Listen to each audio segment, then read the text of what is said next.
You will go before the Lord to prepare his way. Alleluia, alleluia.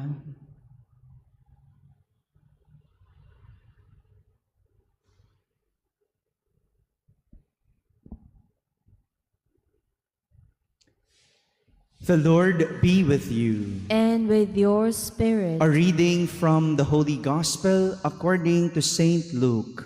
Glory to you, O Lord.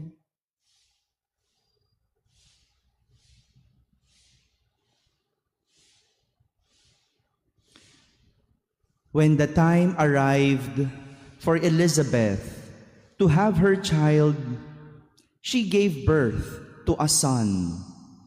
Her neighbors and relatives heard that the Lord had shown his great mercy toward her, and they rejoiced with her. When they came on the 8th day to circumcise the child, they were going to call him Zechariah after his father. But his mother said in reply, "No, he will be called John." But they answered her, "There is no one among your relatives who has this name." So they made signs asking his father what he wished him to be called. He asked for a tablet and wrote, "John is his name." And all were amazed. Immediately, his mouth was opened, his tongue freed, and he spoke, blessing God. Then fear came upon all their neighbors, and all these matters were discussed throughout the hill country of Judea.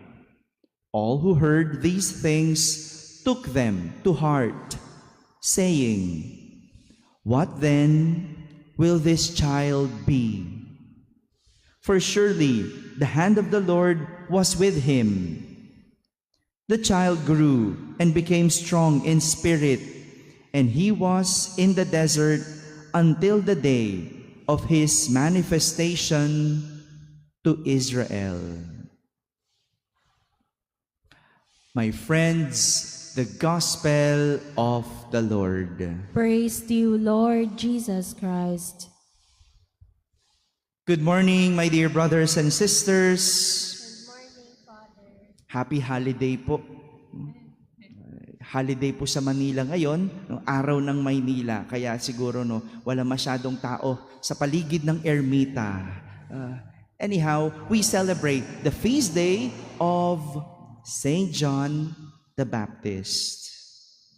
What then will this child be? Magiging ano kaya ang batang ito? Ito yung naging tanong ng mga tao sa pagsilang ni Juan Bautista. Magiging ano kaya ang batang ito? Alam naman ng lahat na isang milagro ang kapanganakan ni Juan, dahil bukod sa matatanda na ang kanyang mga magulang, ang kanyang ina ay isang baog. Milagro. Paanong isang bata isisilang ng matatandang magulang at baog pa ang kanyang ina? Talagang mapapaisip ka kung magiging ano kaya ang batang ito? Ano kaya ang kahihinatnan ng batang ito? Wala naman talaga na nakakaalam kung ano ang mangyayari o kung ano ang kahihinatnan ng isang sanggol sa kanyang paglaki. Kayo po ba? Alam nyo, nung bata pa kayo, kung magiging ano kayo ngayon? Hello? Milagro, ano po?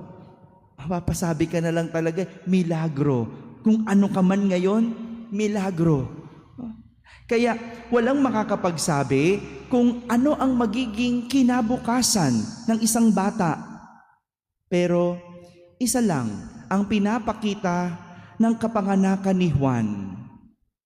Bagamat hindi natin pinili ang ating mga magulang, hindi natin ginusto ang ating nakagisnan, meron tayong kapasidad na mamili sa buhay.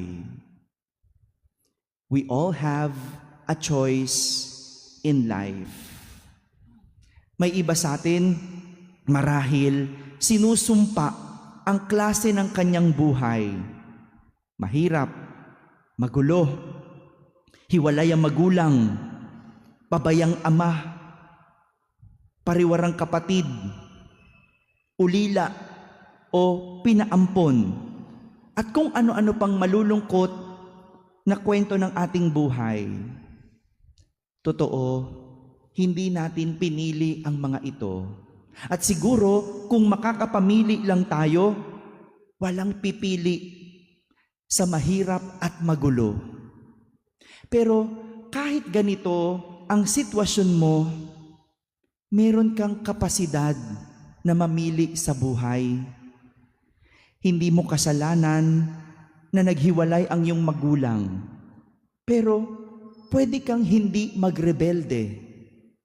Hindi mo kagagawan kung bakit mahirap ang iyong buhay, pero kasalanan mo kung mananatili kang mahirap hanggang huli.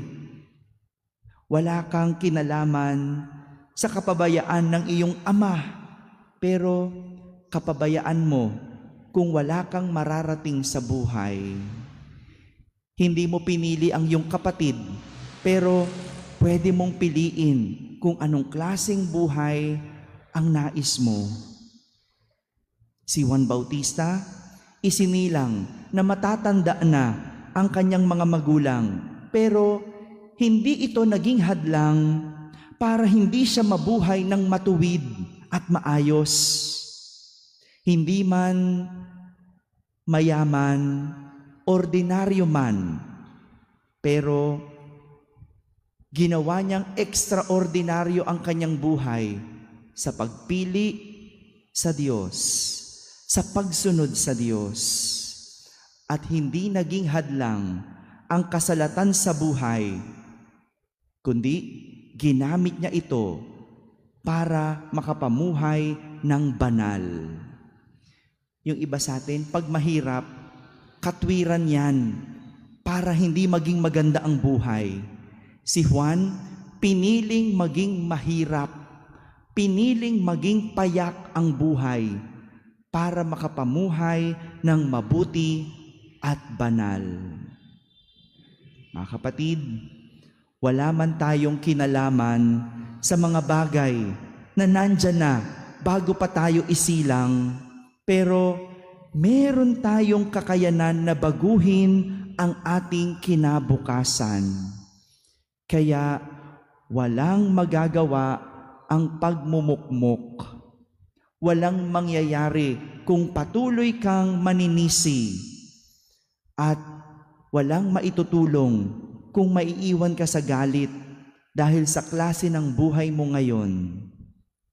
Meron kang kakayanan na baguhin ang iyong kinabukasan kung iyong pipiliin lang ang isang maayos at matuwid na buhay gaya ng kay Juan. Amen.